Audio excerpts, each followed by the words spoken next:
precisa saber que ele não presta, que é infiel. Eu já sofri nas mãos desse homem pela...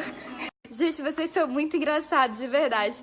Eu fiz um vídeo aqui dançando agora, né? E muitos de vocês me mandaram uma mensagem dizendo: ai, que saudade que eu tava de te ver dançar. Que é isso, que bonitinho, gente. Que bom que vocês gostam de me ver feliz. Já já eu vou entrar aqui ao vivo pra responder algumas perguntas de vocês. Alguns seguidores me fizeram perguntas no Twitter pela tag Gleice Responde e aqui no Instagram também. Perguntas bem bacanas, bem interessantes.